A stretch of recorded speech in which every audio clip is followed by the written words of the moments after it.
It's very sad to say that of the 1,500 plus ships that are registered under the Bahamian flag, only a very small amount of Bahamians are employed. Maritime Matters. And pleasant good evening to you, our valued listening audience. Welcome one, welcome all. Welcome to Maritime Matters. I am your host, Captain Glenn Bain. On our show, Maritime Matters, we talk maritime. Our sponsors for today's show are 101 Pharmacy and also Island Care Pharmacy. For all your medication needs, check out my little cousin Shantia McBride and her lovely team at 101 Pharmacy in Nassau and, of course, Island Care Pharmacy in Freeport. Fill your prescription at the store or send your refills via the online site 101pharmacy.com. That's 101pharmacy, all one word, all lowercase.com. The three locations are East Street South, Charles Sanders Highway, and of course, Explorers Way in downtown Freeport. We are secondly sponsored by Bahamas Maritime Connection Limited. At BMC, we provide a full slate of ISPS maritime security services.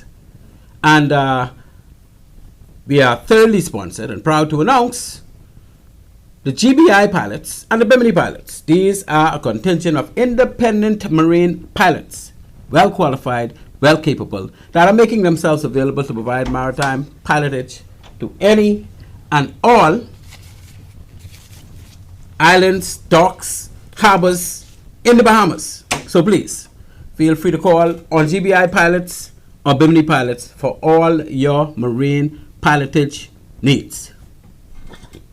Tonight, ladies and gentlemen, we are going to dive deep into our local maritime matters and even deeper into the international maritime feeds, coming primarily by way of the maritime executive feeds. Our discussions, therefore, will include the RBDF, that's the Royal Bahamas Defense Force. They're my dogs, my boys. You know, we recently interdicted a few migrants, quite a few migrants, based on a blockade that the Royal Bahamas Defense Force created around the southeastern, vessels coming up from Hispaniola, particularly Haiti, to bring migrants due to the escapade of the chaos, the danger, and all the rest of that stuff going on down there with our brothers and sisters that are living in Haiti. So they're making attempts to get out, and we gotta do what we gotta do to, first of all, try and protect our sovereign Bahamas, and secondly, to try and save their lives from actually dying. Because I can tell you, ladies and gentlemen, many of our brothers and sisters from Haiti have lost their lives during that very dangerous voyage between Haiti, in particular Cap Haitian, and the Bahamas. The further north they come, the more time for things to go wrong, eh? So over 600 souls over the past 4 weeks were rescued. And of course, taken into Matthew Town, especially since the rescue occurred just to the northeast of the island of Inagua. We're also going to talk about a tug and barge operation that went aground on the Abaco Reef. Now, Abaco's eastern side is really have a lot of reef, very similar to the eastern side of Andros. Reef almost from hole in the wall all the way up past Spanish Key, going all the way to Memory Rock, eh? Well, probably only as far as, say, what those keys name up there? The one that is most northern key in the Bahamas is Grand Key. And then the one next to that would be Walker's Key, eh? So all the way up there, from that hole in the wall that is so famous, for us who go to sea, we always look for hole in the wall. And there's a lighthouse at hole in the wall that helps us to get around hole in the wall.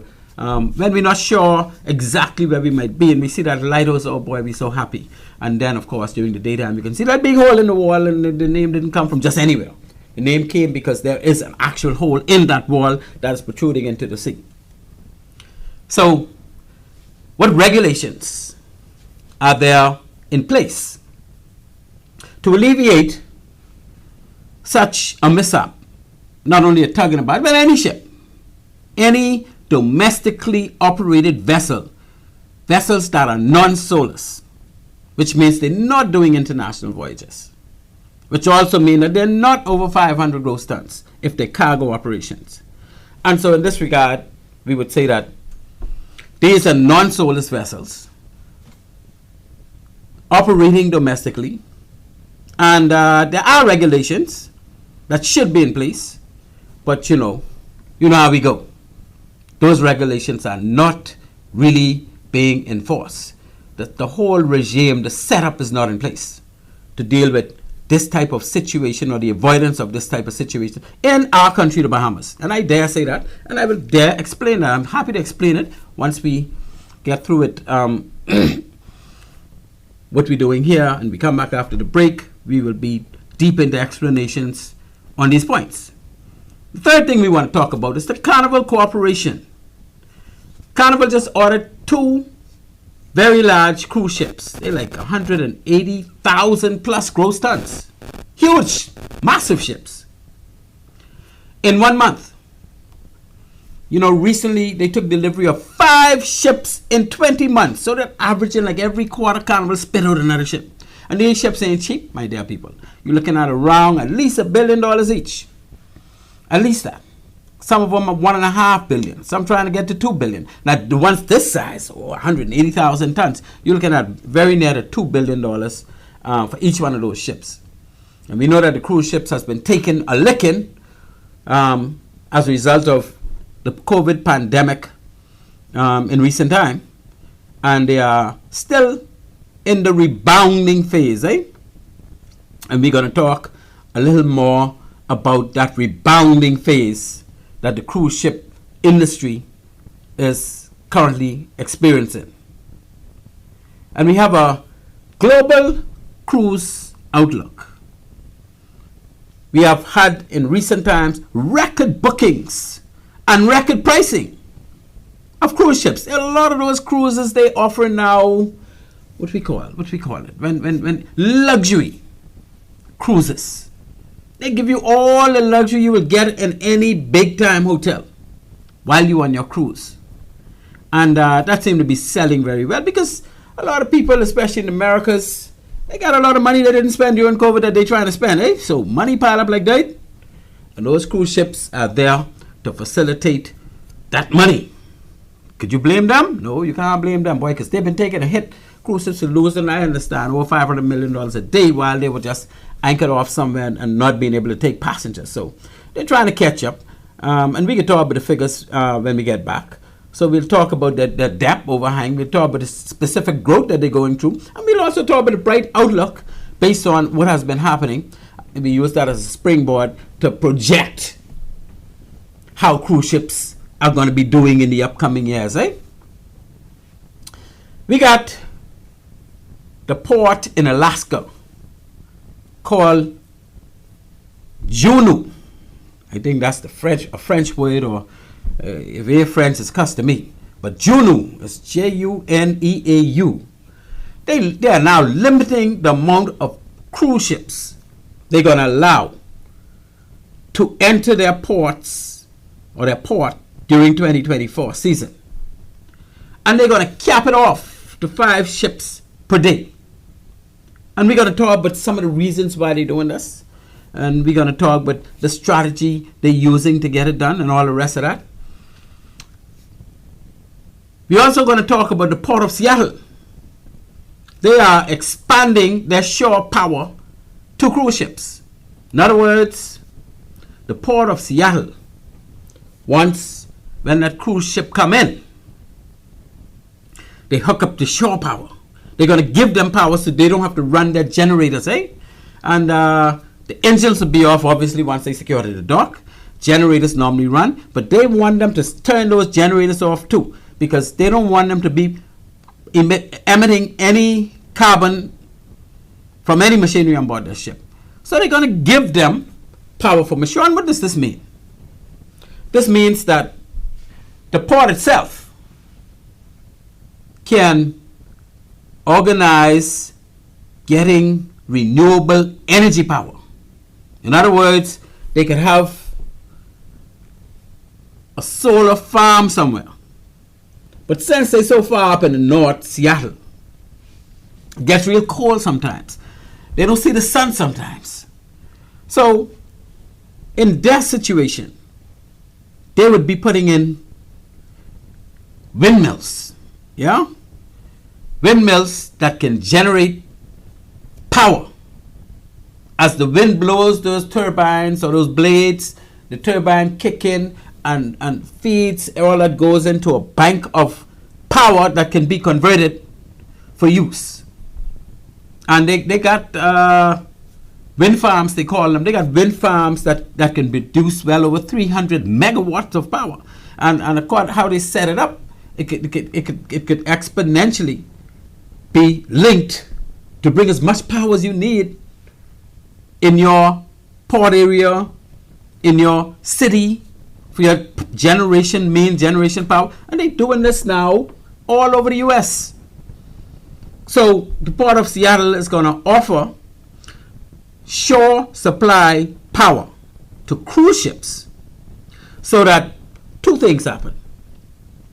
Because this is going to represent 80% emission reduction. In other words, they emit right now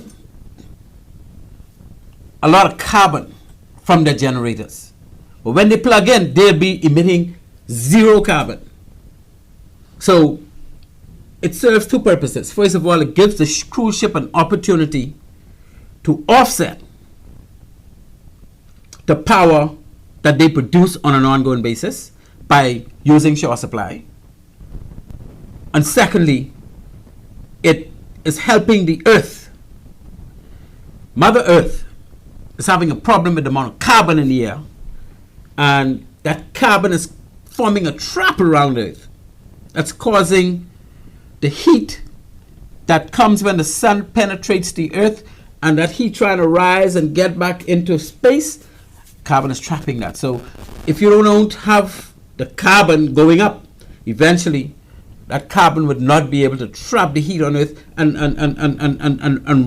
lend well to what we call, or what we know as, global warming. Eh? So the Port of Seattle, and we got to look at our port, the Port of Nassau, because I can guarantee you, the Port of Nassau facilitates far more cruise ships than the Port of Seattle on an ongoing basis. Because the Port of Seattle is only really busy with cruise ships during the summer periods. Because when the winter time, see most of the ships that go to Alaska out of the US leave from the Port of Seattle. And then, of course, you got some that leave from the Port of Vancouver in Canada and all the rest of that. But Seattle is the main hub when you want to do an Alaskan cruise. And only 6 months of the year that is offered. And we'll talk about that some more as we go along, because these are some serious little maritime issues that we need to know going on around the world. So if we in the Bahamas can set up for Nassau Harbor and maybe Freeport Harbor, and then we could mandate that all those private islands set up where they can generate shore supply by means of renewable energy, then we, the Bahamas, and we mandated internationally, like all countries, to reduce our carbon footprint or reduce our carbon emissions to less than by 30% by the year 2030. So we have an obligation to do it. How soon we do it? Well, that'll be determined by our government, eh? And as we always say, the influences that our government are steered by. So we will have to see. And I'm not talking about no particular administration in government. I am talking about the government of the Bahamas, whichever administration we put in there at the time or on an ongoing basis, are responsible for ensuring that by 2030, since the Bahamas pledged with the rest of the world that we will reduce our carbon by 30%. So we got to have less than 70% of what we have today. And then by 2040, we need to up again to 60%. Or must be 7. I even know what the figure is for 2040. But I know by 2050, we're supposed to be carbon zero, or as what they call it, carbon neutral, right? Zero emissions. No machinery should be emitting carbon in our country, as a matter of fact, in the entire world. And if you're looking at these feeds like I look at them, you will realize that in the shipping industry, they are closer and closer every day to meeting that mandate, that there'll be no carbon emissions from ships by 2050. And the thing is, ships can be controlled. Now, countries can't be controlled like ships, but the world is going to be going in that way. And if you left behind, it'll be a sad state for your country.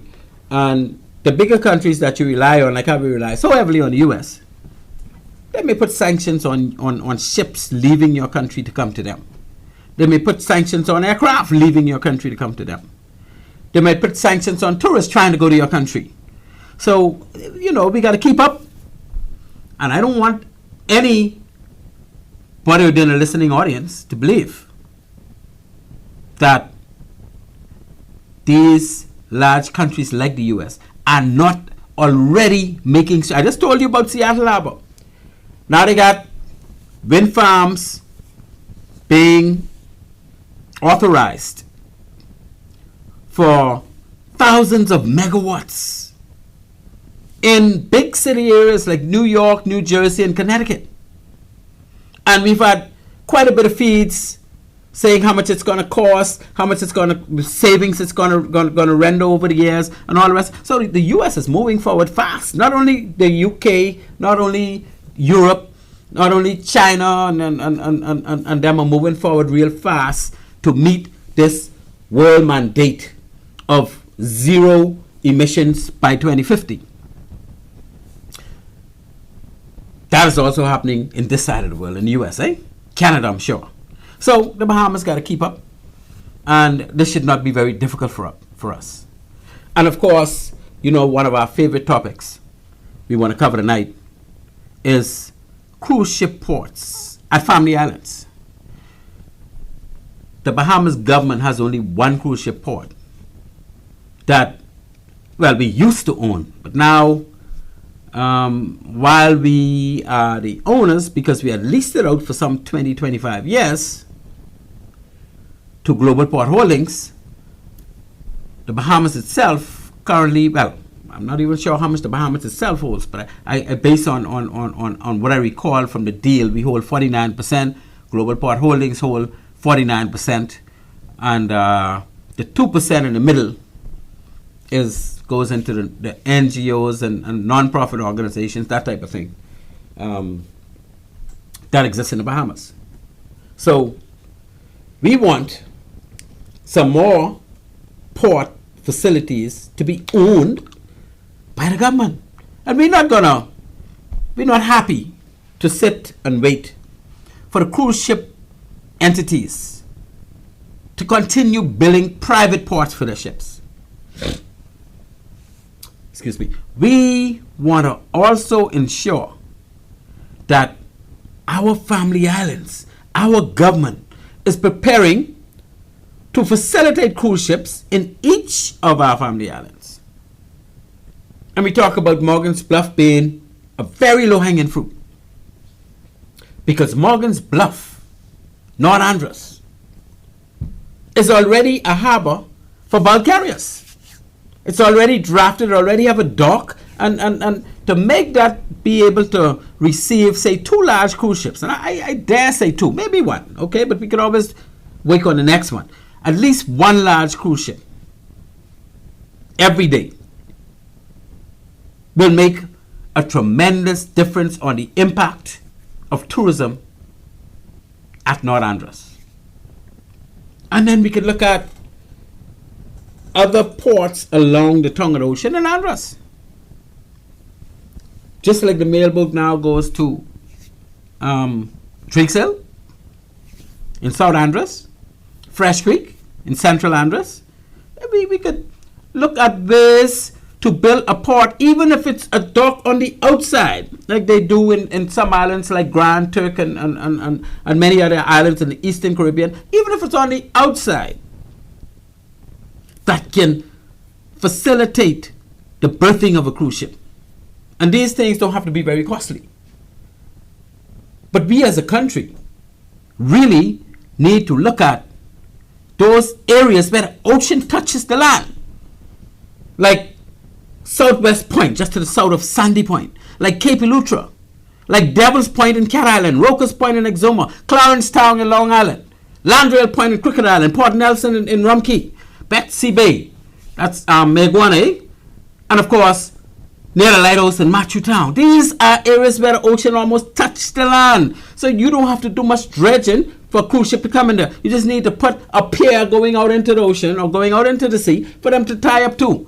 The thing about them is they don't want to be coming to a port and have to drop their anchor or go on a mooring buoy and have to tend the people to and from. They do that in Cayman Islands very well. They've been doing it for years and decades. But we don't need that. Because the port of Cayman Islands cannot have them come too close, eh? So we want all of our family islands to be able to accommodate at least 1 cruise ship at any time. And in most cases 2, because if you build a dock, the dock have 2 sides, eh? So Mr. Government, let's get on it. Let's do it. We could do this. We could do this, Bahamas. We can make our country number 1. Do you realize that the port of Nassau right now, as we speak, is the busiest cruise port in the world when it comes to receiving cruise ships? Because we are on the doorstep, or on the front yard, I wouldn't even say the backyard, we're on the front yard of the 3 largest home ports in the entire world.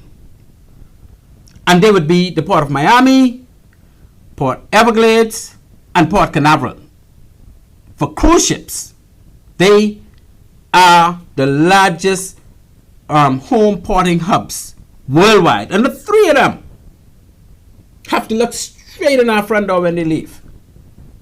They could go past us and go around us and all. They could go through us. But the reality is, let's make it attractive enough for them to want to come to one airport. Mind you, Nassau may be a little issue because of the crime, records and crime and all of the congestion and all that. But, and I cannot overemphasize, Morgan's Bluff would not have that problem.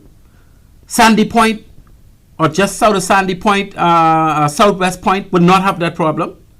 Cape Eleuthera, Devil's Point, Roker's Point, Clarence Town, Landrail Point, Port Nelson, Betsy Bay, Matthew Town, they will not have that problem. And if these cruise ships, although you have stacks of them coming out of those 3 ports, can have much more destinations to choose in the Bahamas, we wouldn't have to worry about Nassau being so congested, because once you take a cruise ship back to the family island, once you have 1 or 2 cruise ships come to that island a couple times a week, most of the people from those islands who live in Nassau, because they cannot find a job that would pay them the same amount of money that they can make if they stay on the island. Most of them leave the island and come to Nassau because they could make more money in tourism, you know. But if that tourism could now go to that island with that cruise ship, oh, come on, man. Nassau wouldn't have that much more people no more. These people would go back home and be happy to go back home and take on those roles with those cruise ships. So, ladies and gentlemen, I am not going to drop this topic when it comes to cruise ship ports at the family islands, because we got to get on our Mr. Government that we put in power, whichever administration, to pursue this end.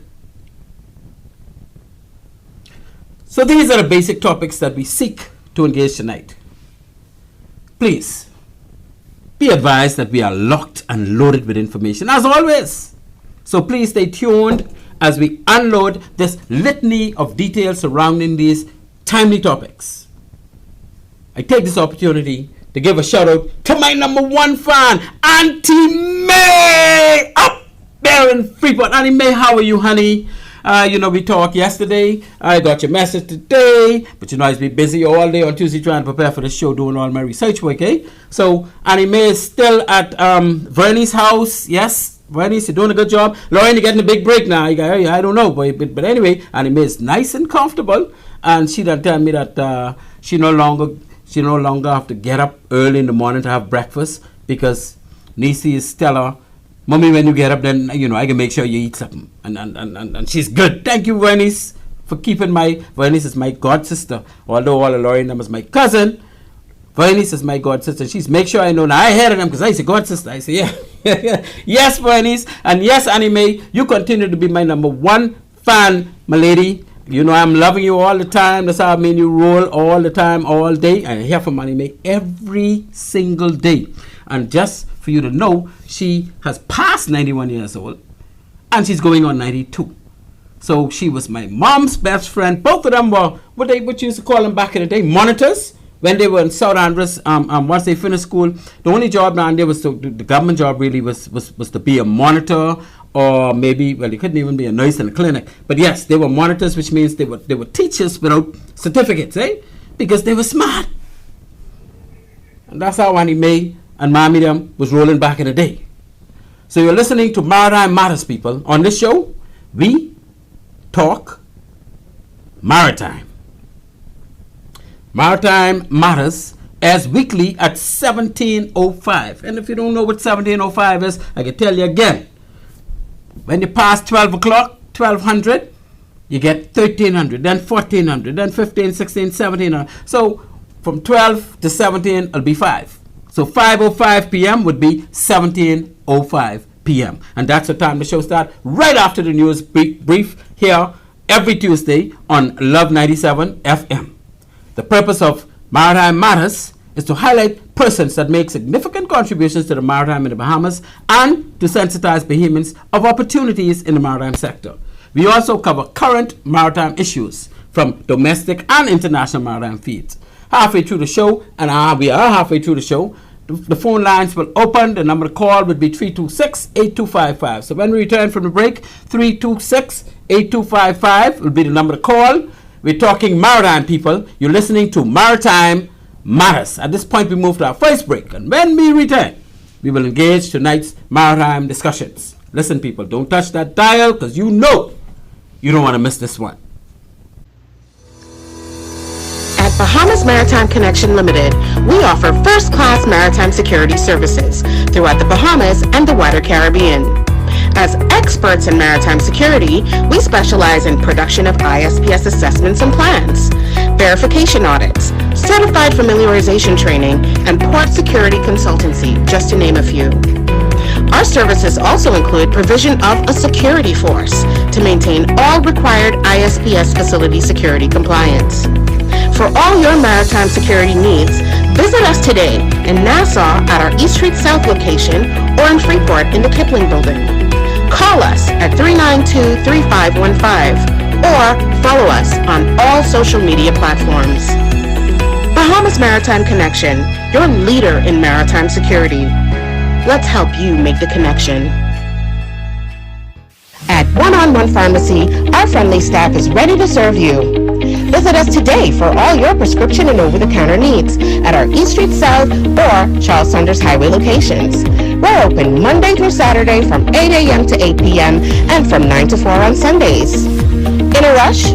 Send your refill scripts online at oneononepharmacy.com or ask about our convenient pickup service. One-on-One Pharmacy, providing personal health care with people at heart.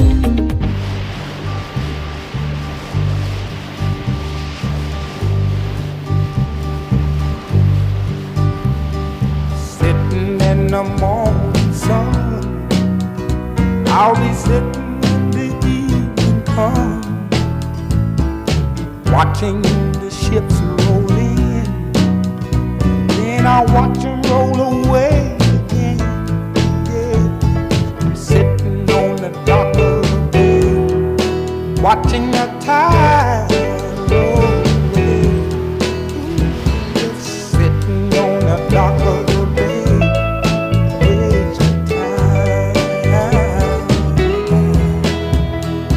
I left my home in Georgia, headed for the Frisco Bay. I've had nothing to live for, look like nothing's gonna come my way. So I'm just gonna sit on the dock of the bay, watching the tide roll away.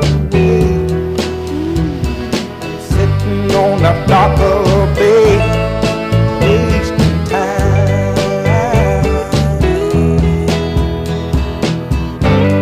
Look like Ladies and gentlemen, welcome back to Maritime Matters. Again, I am your host, Captain Glenn Bain, all the way back from the Defense Force, all the way back from the Port Department, all the way back from Abaco Shipping, all the way back from Bahamas Maritime Authority, and of course, currently, Bahamas Maritime Connection Limited. Now, engaging our hot topics for the night. First of all, remember, you can call it at any time. 326-8255 is the number to reach me. Please feel free. We want you engaged. We want to hear what you have to say. Yada, yada, yada, yada. Now, engaging our hot topics for the night. We talk about the RBDF, the recent migrant interdiction blockade. Or should I say interdiction or blockade? Now, we know that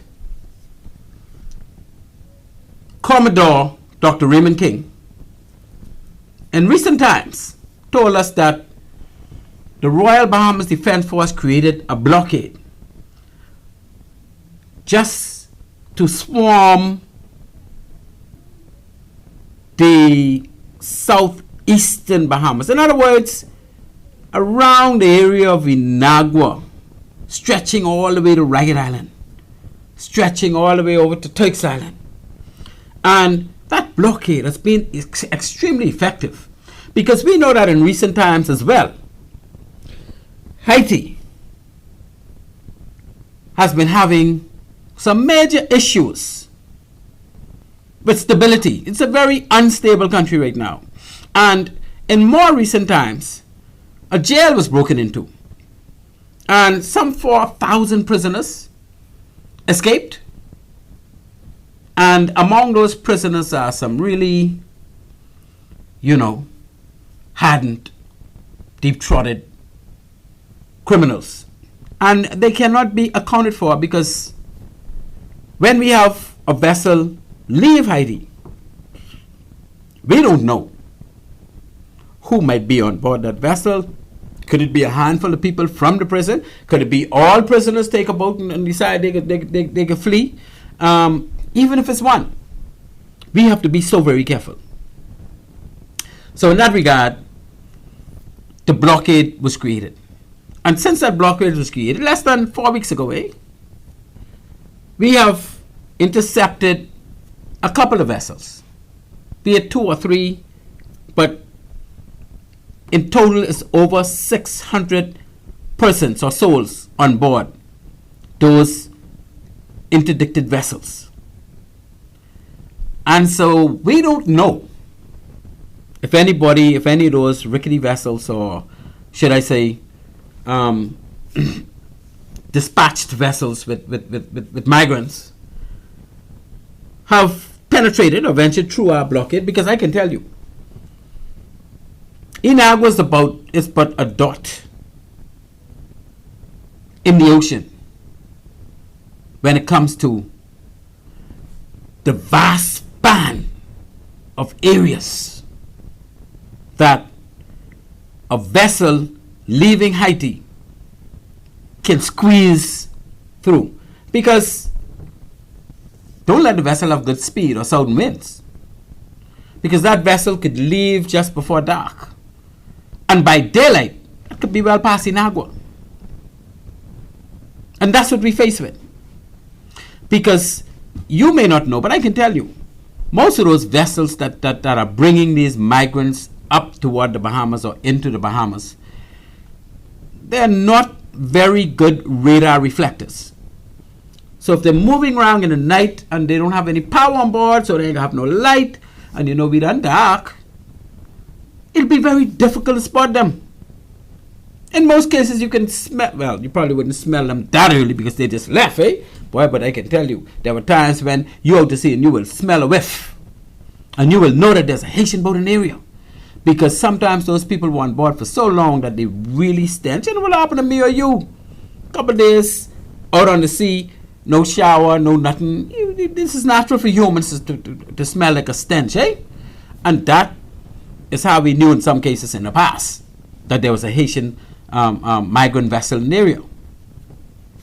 So 257 were intercepted on Saturday, just east of Northeast Point in Inagua, following intelligence. Now we got some intelligence because we got the OBAT operations, Operation Bahamas and Turks and Caicos. We call it OBAT operations, still going on.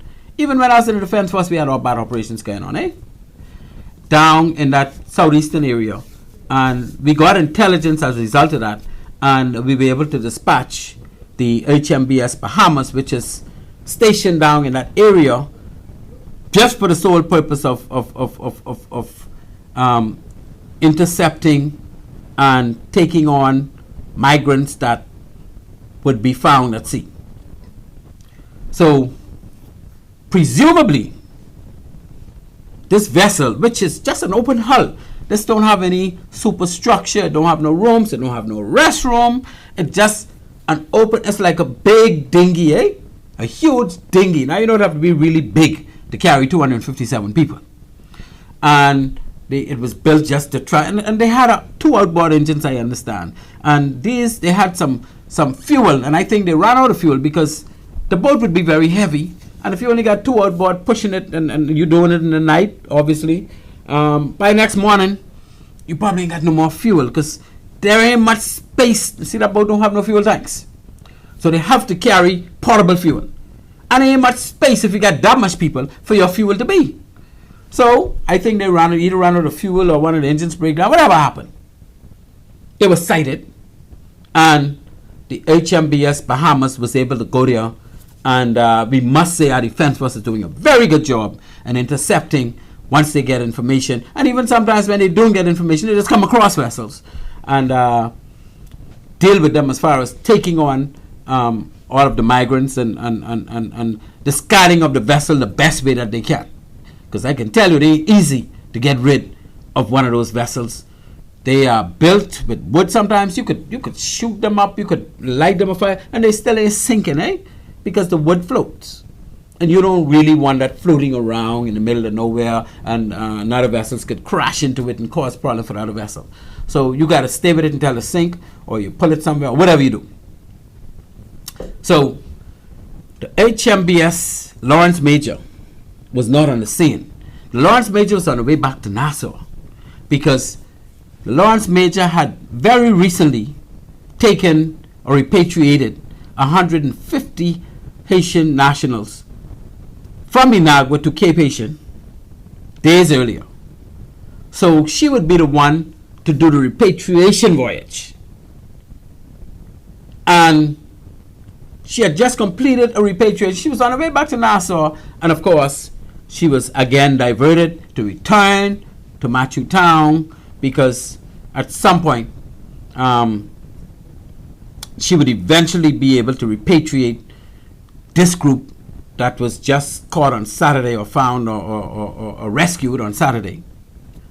And that's the way she got to be rolling. So although she would have men on board, maybe women, a couple of women too, I thought they was on the way home, and they were on the way home.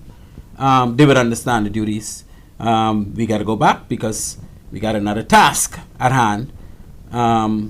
So in defense for us, we carried instructions. We told to do something and we do it. And that's how we roll, not only in the defense force, but in the military worldwide, eh? Our second big topic would have been the tug and barge. Tug and barge aground on Abaco Reef. And like I said earlier, again, if you want to call in on this discussion and lend some insight, we got a lot of Defense Force people out there listening. We got a lot of ex-Defense Force persons out there listening. We know how it go. We got a lot of people from the Port Department, people from Maritime Authority. I know y'all listening, so I don't want y'all to be scared to call in and say what the deal is, how we can deal with some of these things. So the tug and barge aground on Abaco Reef. What regulations are there to alleviate these type of mishaps? The Bahamas has a framework of legislation to govern vessels operating safely on domestic voyages, or what they call non-SOLAS vessel. Now, if you're doing an international voyage, you're automatically a SOLAS vessel, eh? Well, if you're over 400 gross tons or 500 gross tons, it's the marker for cargo ships, but there's no size for passenger ships. If you're going international, you are a passenger ship, you are a SOLAS ship. But of course, we don't have any vessels that actually leave the Bahamas that Bahamians own and go into Florida or go into a regional state with more than 12 passengers, making them passenger ships. So there would be cargo ships. Well, cargo ships, as a matter of interest, is allowed to carry up to 12 passengers without getting in any problems on an international voyage and not deemed a passenger vessel. So those 12 people could be paying you for the voyage, but you can't do more than 12. If you do 13, you're in problems. If you don't meet all the requirements for an international passenger ship, which is very, very strict and stringent, you will be detained, you will be fined, and all the rest of that good stuff. So please, keep it to 12 or less. Excuse me. So, we got the tug and barge run aground on a reef en route to Baker's Bay. They encountered really bad weather, eh? I understand that they had 15-foot seas, and as they was coming through Manawa Channel, as I read from our dailies, one of the dailies, that the barge was violently thrown and thrusted by the waves and the wind, and the tugboat really couldn't keep control of it. So the tug and the barge ended up going aground, eh? Because the tug was doing what it could to keep the barge from going aground, but the tug ended up aground too. So the tug started to sink even quicker than the barge. And the barge still had 4 men on it. The tug had, 2 men. And they were getting into the rescue boat or the lifeboat, which they did.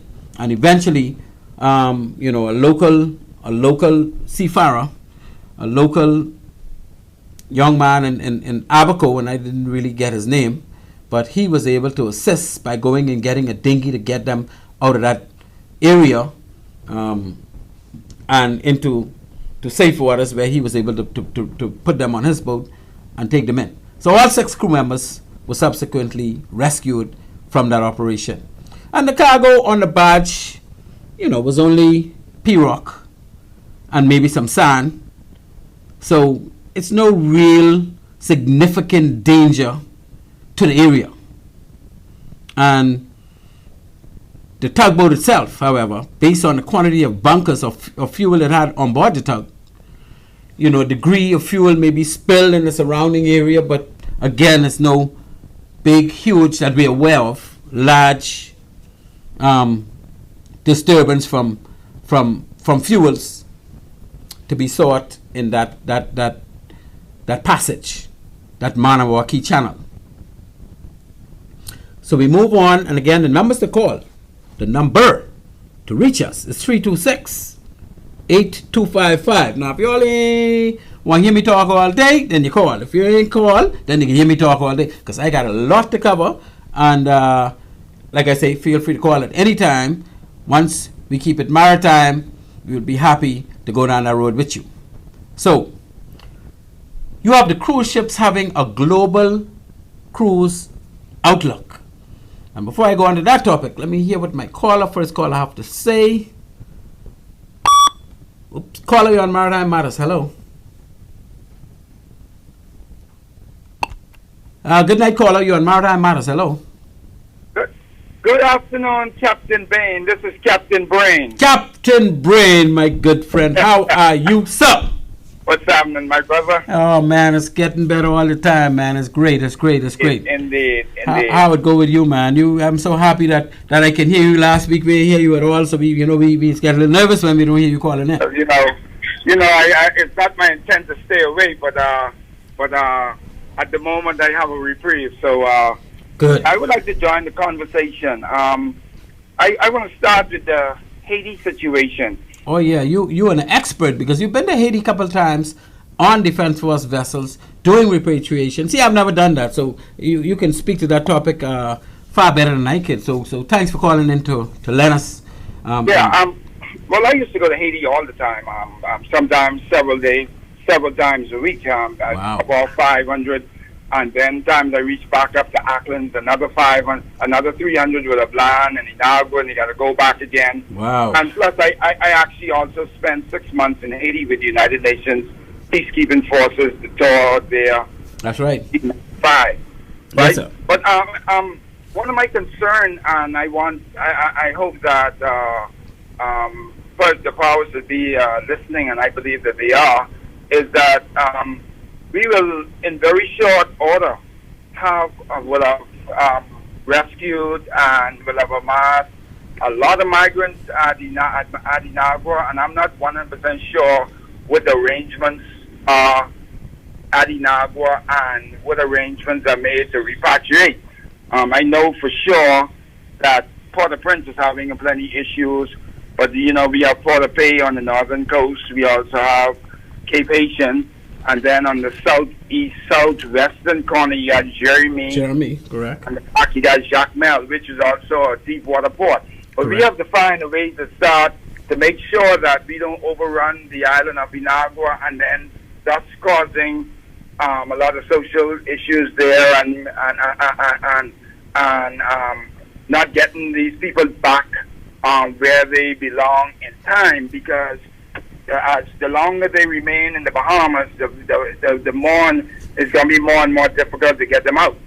Yeah, I've been reading that, Brother Brain. I've been reading recently that what is happening at Inagua now is we take anything we found in the southern area, any area, we take to Matthew Town, and as I was saying earlier, the HMBS Lawrence Major just I think last week took 150. Now that they have this new batch, I think 100 was sent from the detention center to Inagua to join up with that group, and the Lawrence Major be repatriating them, whether it make 2 trips or 1 trip, I'm not sure, but apparently there's a quick turnaround arrangement once we find them at sea. But that sounds good. That's excellent. And I think that we must continue to give focused attention to that situation. It's not going to ease up anytime soon, and we need to make sure that we have a steady flow of vessels going back, making that repatriation run. And now I also want to just have a quick comment on the tug and barge situation.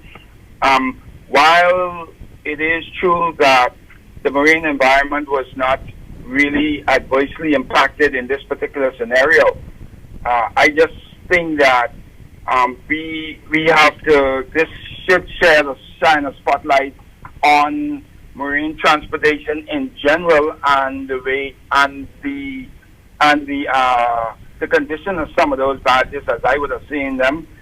They are a lot of them in a really poor state. Not sure whether or not crew are suitably competent in running some of these barges and dealing with emergency situations.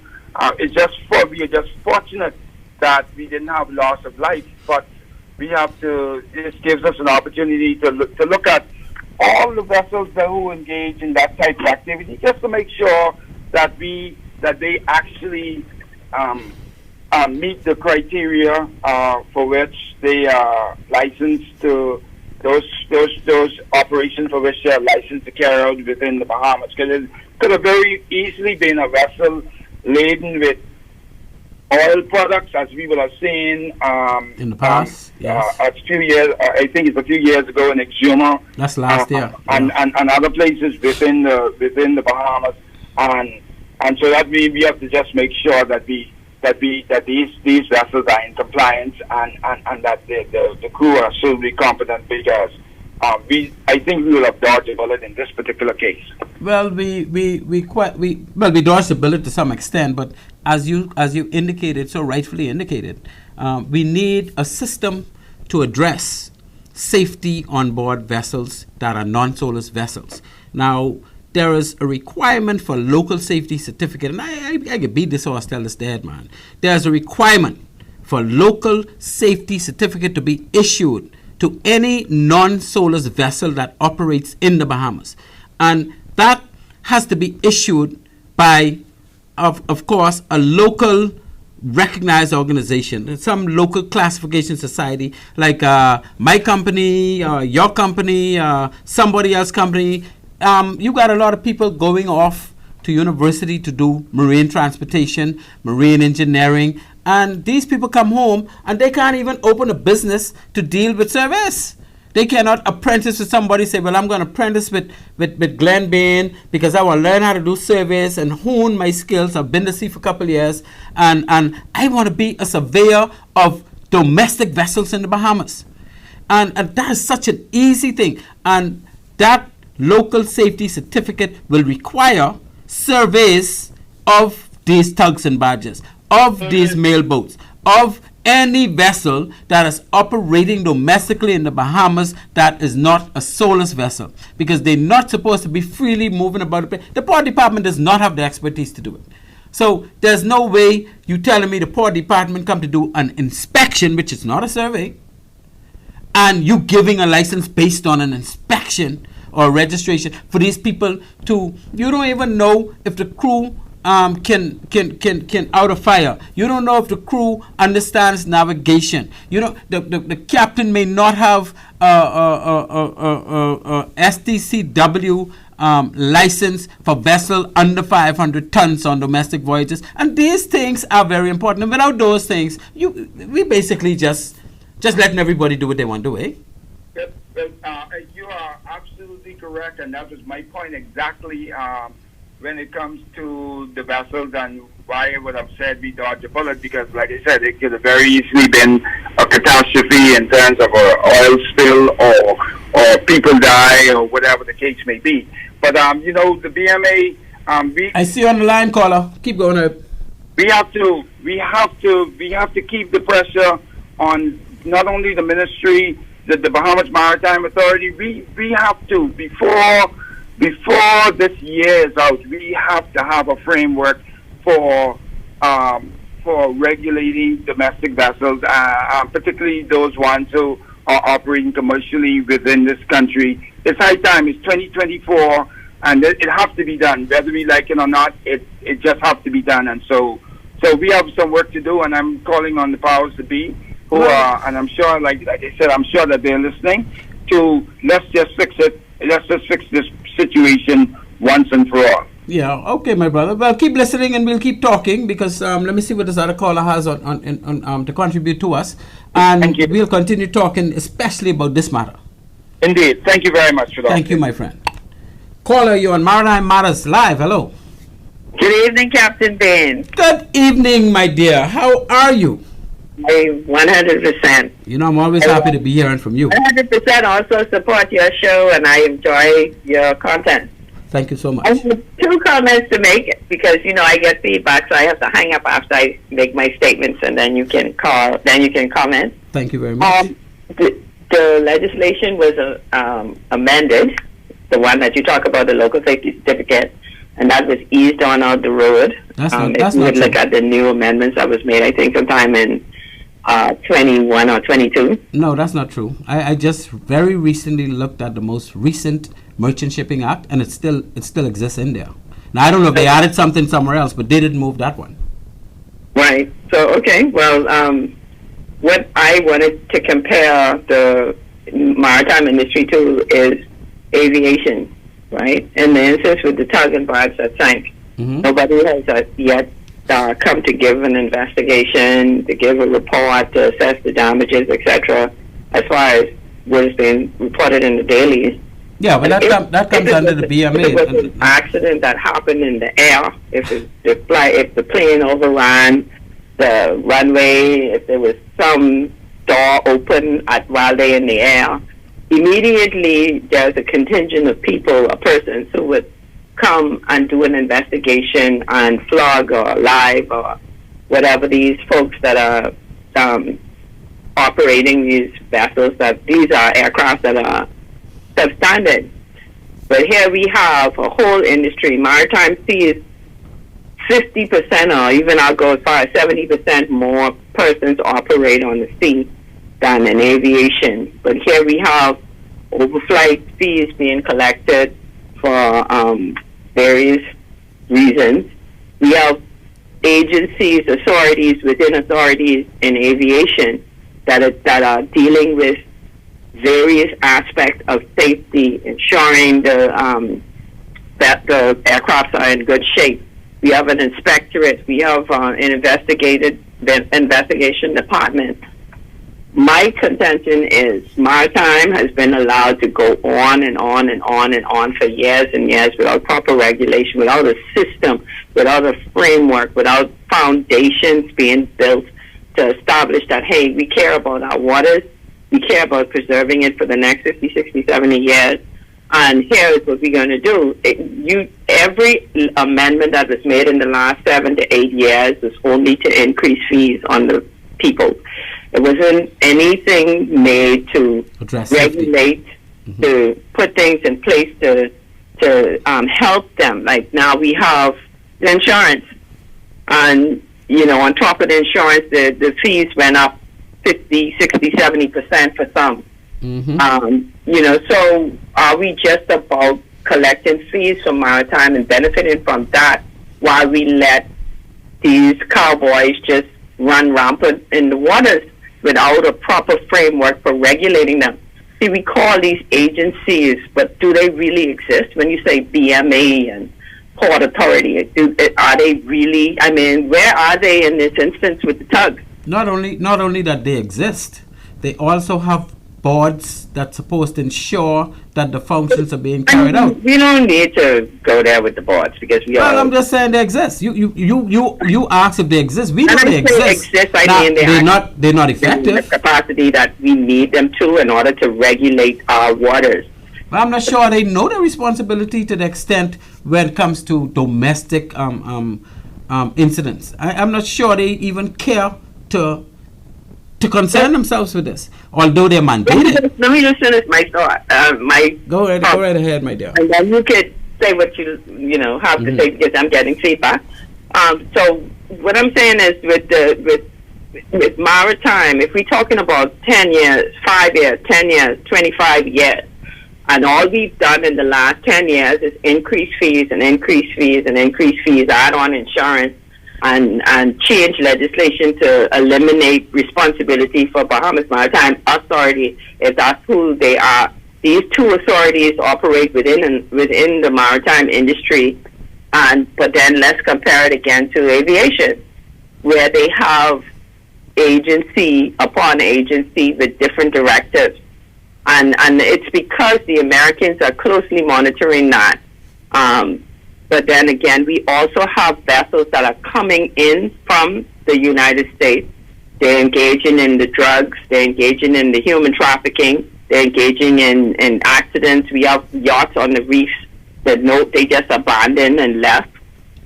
So, when you talk about deaths or when incidences in maritime, they are several times more than what we have in aviation, but yet, and maritime is producing much more money as well, but it's just being funneled out of the country. So I think that we need to look at the foundation. We need to look at creating a foundation and an environment and not holding names responsible, because these are empty names. There's nothing to these agencies that you refer. Yeah, but So if- that's my comment. I agree with you, and thank you so much for the contribution. So I'll just respond based on how you made your contribution to why I think ain't nothing happening. Okay, fine. Thank you so much. Is that another caller, producer? Oh, caller, you on Maritime Matters. Hello. My apology. I didn't realize. I thought it was the same caller that I tried to get that called earlier. Hello. That's what I think. That was Captain Brain. Okay. So, ladies and gentlemen, thank you so much for staying with us, and I'm sure you've heard those two very deep contributions to the situation of our local domestic shipping, whereby we have a tugboat that ran aground and no investigation. Well, I mean, I've not heard anything in the press that an investigation was launched. And we find so often that when there's an incident and there was no loss of life, there's only loss of equipment, investigations don't happen. If somebody had died in that incident, we would have already been hearing about certain entities going over to engage a preliminary investigation into what happened. Excuse me. So unfortunately, this is another situation where, and we've seen over and over again where vessels run aground, vessels turn over, you have collisions, and once nobody dies, you hardly ever see follow-up investigations to improve the situation. Because if you do an investigation on a matter like this, and you will conclude, as I did, when I did the preliminary inquiry into the 4 persons that lost their lives in the United Star Sea Hauler incident. It was concluded not only by the preliminary inquiry, but also the REC Commission inquiry, that the local certificate that is already instituted into the Merchant Shipping Act should come alive to the effect where vessels are actually surveyed and issued this local safety certificate. And based on issuing a local safety certificate, the surveyor, who will be a well-trained person and somebody that has been authorized to do surveys by the BMA or the Bahamas Maritime Authority, would have a litany of what we call assessment tools. And these assessment tools would provide the guidelines by which this survey is going to be done. And I'll tell you a simple example. We are required to issue Caribbean Code certification to vessels that commute between the Bahamas and Florida, the Bahamas and Cuba, the Bahamas and any regional country. Because outside of the U.S., all of our regional countries in the Caribbean basin are a part of a regime that they call the Memorandum of Understanding, or the MOU, for Caribbean shipping. We've all signed on to the CMOU, Caribbean Memorandum of Understanding, to say that we will ensure that our ships that are going to be going regional, and when I say our ships, I'm speaking about our it wouldn't be non-solus, because, the non-solus ships that want to do trade, the cargo ships that are less than 500 gross tons, that want to trade regionally. Outside of the Caribbean Code, there's no requirement, because solus does not apply to those cargo ships. So, because of that, in the 90s? Yes, in the late 90s, the Caribbean community came together and they formed what we now know as the Caribbean Memorandum of Understanding on Port State Inspections or Port State Control, which means that every country is required to have some person that is properly qualified to be what they call a port state inspector. In other words, your job is to inspect ships that are not under your country, that are visiting. So if a Bahamian ship goes to the Dominican Republic, that ship could be subject to inspection by Dominican Republic inspectors. If it goes to Barbados, same thing, Trinidad, Antigua, wherever it goes.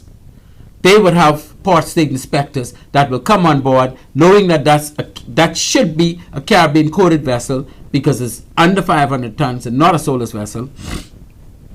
And their job would be to inspect that ship. Now, if you was inspected today, you will have up to 6 months before you really should be inspected a second time, provided your inspection was a good one. You didn't have too many non-conformities. Because if you have too many non-conformities, you have a right to be inspected more frequently. So what I'm saying, dear listener, and I don't want to make this too technical whereby I'm going to start losing some of you.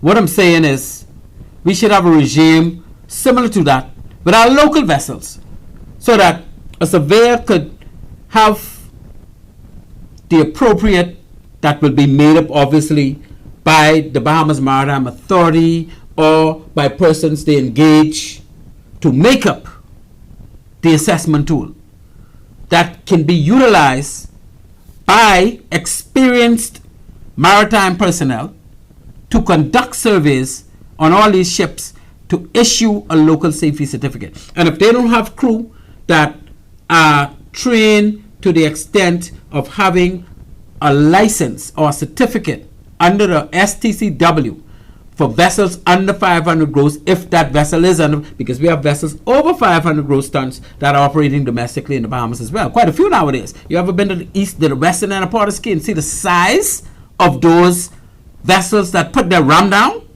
Oh, some of them are over 1,000 gross tons. But you know what? They're not surveyed because they're not leaving the Bahamas, and the survey will ensure that those vessels are dry docked at least once in every 5 years. The survey will ensure that every crew member has a certificate because they would be issued something called a safe manning document or safe manning certificate saying how many certified people should be on that ship. And the surveyor goes on board and he checks the license of each crew against that safe manning document. The surveyor goes on board and he ensures that that crew can put out a fire, that crew has proper radio installed on board that ship, that they're keeping a proper watch, that the crew is getting sufficient rest so that when they're on watch they're not dropping sleep. And it's just item after item that they got to verify on this form that has to be submitted to the Bahamas Maritime Authority when it's done with the listed non-conformities or deficiencies, however they want to refer to it. And the Bahamas Maritime Authority would then have the obligation to ensure that that ship is followed up and maintain what they need in order for them to not remove that local safety certificate and cause them to not be able to operate in the country. So until we get to that, dear listener, we are not serious about safety of shipping in our country. And these things are already written in stone. It's just that the Bahamas Maritime Authority is not, in my opinion, interested, because when I worked at the Bahamas Maritime Authority, I started putting questions to the director and those in the technical field that I was working along with as to when are we going to start doing these things. Unfortunately, I was only there for 3 years, and I guess they breathed a sigh of relief when I left, because I have never heard anybody else taking up the mantle to try and impose or enforce that local safety certificate, which comes along with a regime of surveyors, which comes along with a regime of certification, which comes along with all the rest of that stuff. On an annual basis they got to be surveyed so that we can feel a little more comfortable that vessels operating in the Bahamas are operating at a certain minimum standard. We've done it for port facilities with ISPS compliance. So it can be done for non-SOLAS vessels. The minister probably have to get involved to ensure that the BMA board understands what is needed, and the BMA board put pressure on the BMA, who are the technocrats, to make this happen. And I'm not going to run away from that. Every time there's an incident in this country, I'm going to have to bring that up, because the fact that vessels are sailing every day without any entity in the Bahamas knowing the condition of those vessels, the ability of the crew on board those vessels.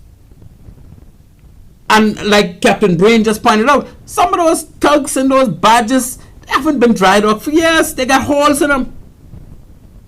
Some of these mail boats, they got a bunch of oil and grease in the bottom. You ask the crew to do a drill, they don't know what you're talking about. The vessel is not even properly equipped to do a fire drill, to do a man overboard drill, to do a whatever else drill that they're supposed to be doing based on safe operations of ships.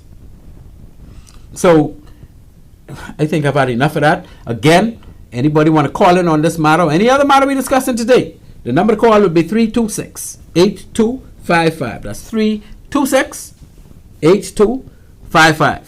Ladies and gentlemen, you're listening to Maritime Matters, and your host, as always, is Captain Glenn Bain, and we discussed the recent migration interdiction based on the blockade by the Royal Bahamas Defense Force, the over 600 souls that were rescued. We talked about the tug and barge that went aground off Abaco. You know, that they were going to Baker's Bay via Manawa Channel, and the 15-foot seas was a little too much for the captain to handle. I mean, it's difficult for anybody pulling a barge on a tug. I don't know if it's a single engine tug or a dual engine tug, but a lot of those tugs have single engines. So we don't know what's going down in the details of what's going down, but we know that they ran aground, and it probably shouldn't have happened, eh? Now we want to talk a little about the global cruise outlook. I think we talk about the Carnival Corp. Actually, we're going to talk about the global cruise outlook. And I'm going to read directly from the Maritime Executive Maritime Feeds, because reading it will probably be easier than trying to explain it without reading it. They got professional people that put this together for us to read, so let's go with it. We only got, another 10 minutes left in the show. That's not good. I think we go for 15. My producer might allow me. Okay, so we have the global cruise outlook. Record bookings and pricing. Depth overhang, specific growth, and bright outlook. Despite fears that high depth levels and steep discounting would hold back the recovery, the cruise ship industry surpassed all expectations in 2023 and is expected to reach new heights in 2024. So the cruise ship, Aftercook, producer, I see everything ring up. I don't know what's going on. All them light up? Number one. Calling you on Maritime Matters. Hello. Hello, good afternoon. Good afternoon, sir. Yeah, this ain't my kind of show, but you have a good show. Thank you so much, my friend. And I come on this by accident, listen to my favorite radio station when the love music and all that came on. Just shows to come on the night before. There you go. There you go. Now you cut into my love songs. We make a big switch. I apologize, but you'll get that tomorrow, though. Yeah, but it's informative. First of all, I got 5 quick things to say. To begin with, the Bahamas have more laws than anywhere else in the world. Thank you very much. Implementing laws ain't nothing new in the Bahamas. So it don't mean nothing. Anyway, the papers were written on. Well, it's with the paper, but they don't enforce it. That's the thing. Yeah, that's what I mean. This is a sponsor political show, you know. I'm on your line. I've been live all night long. I know. Yeah. Now, to begin with, it was a silly thing else to do to sell the islands to the cruise ships. That's one of the silly things I've heard. What? That's some serious stuff, eh? Because when they start doing things that are immoral, we consider immoral now. You know what I mean? That gay business and all of that, nude beats and all that. We can't tell them to do that's their property.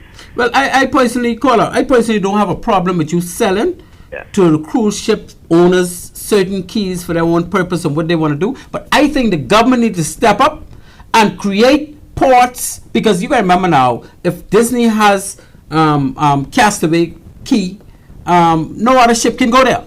But if you put like Bimini, for example, they got Carnival, RCC, everybody could come there now, right? Because they don't have a problem with, they didn't do that for no specific carrier.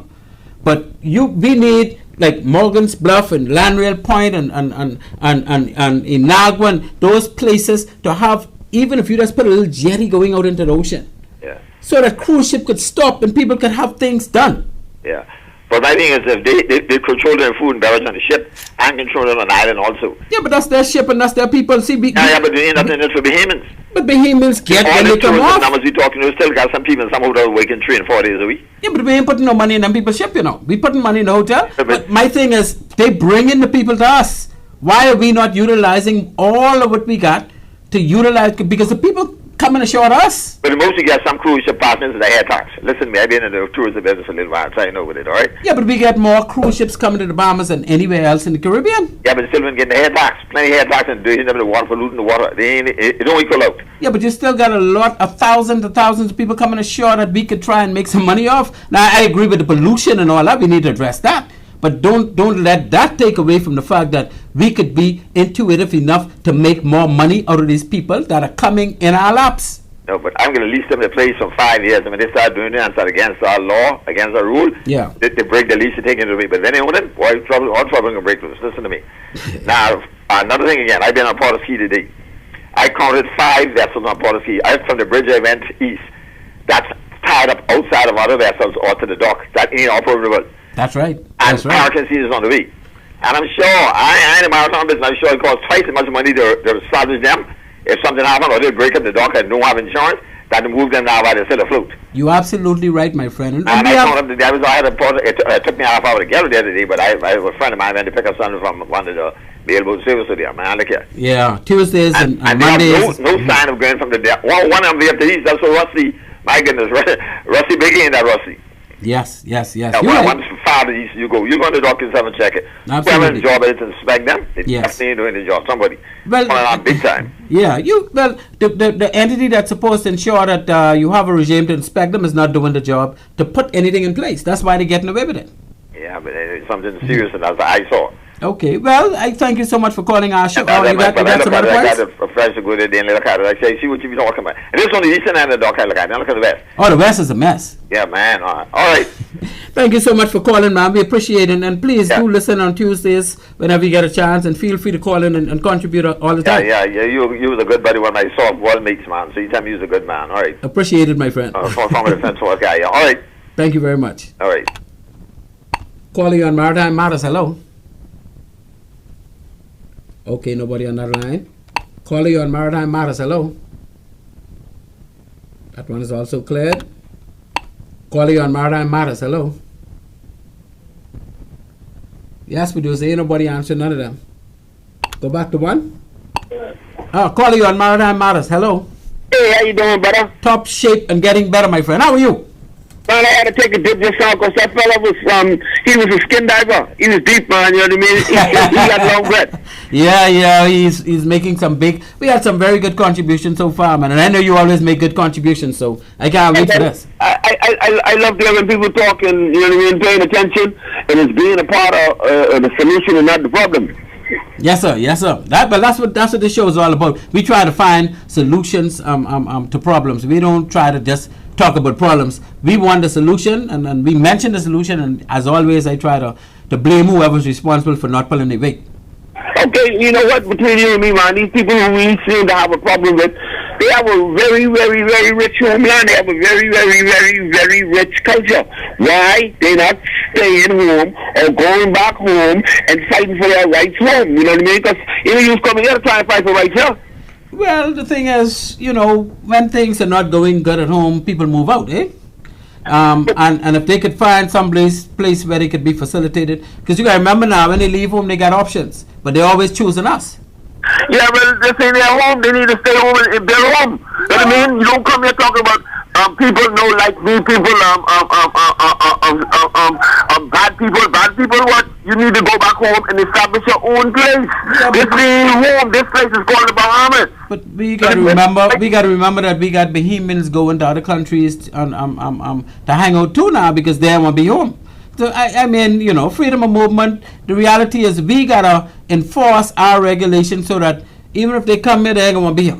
Okay, let me ask you a question. We got Bahamians going and taking over people's land and building on people's properties and stuff like that anywhere in this world? No, I don't think our Bahamians. I don't think if they could do it, they would do it. Now you gotta remember these same people we talking about. They go to other countries and they don't do that in other countries. Only here they do it, you know.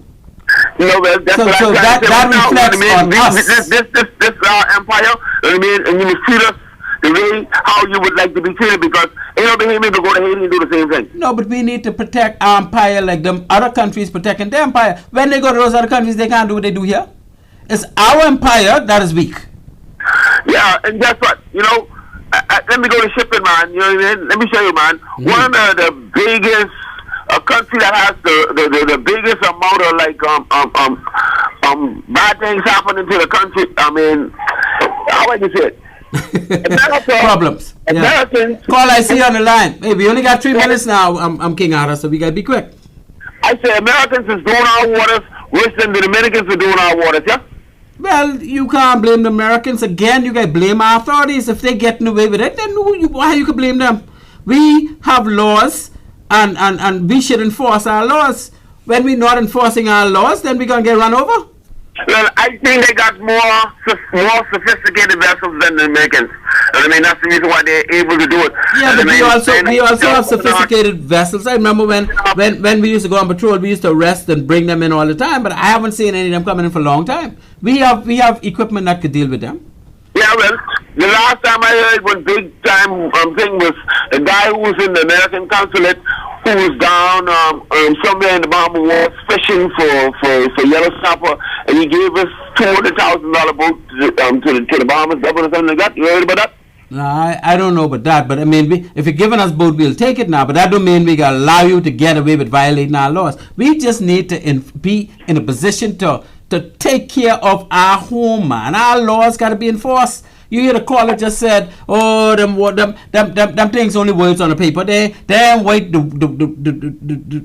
paper written." Yeah, but that's because we don't enforce them. That's because we just being slack.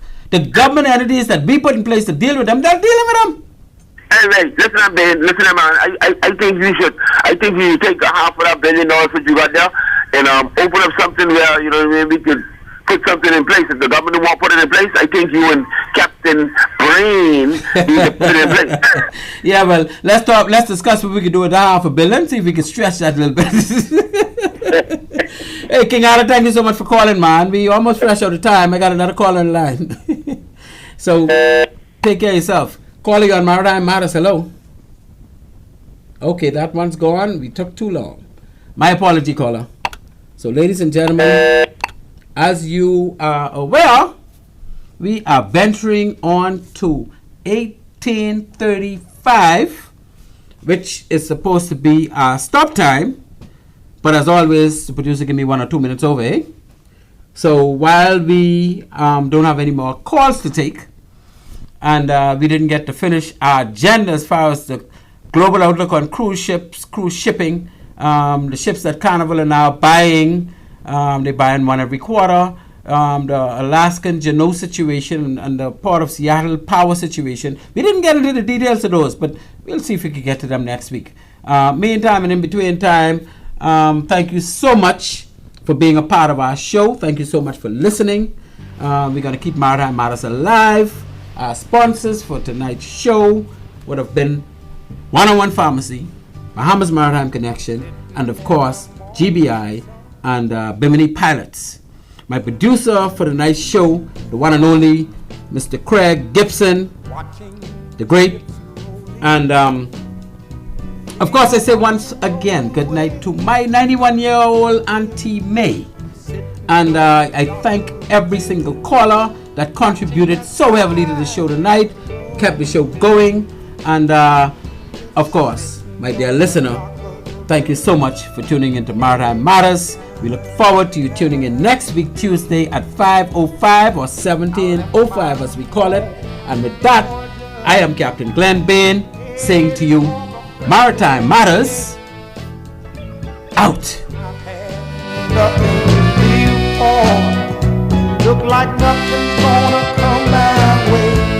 So I'm just gonna sit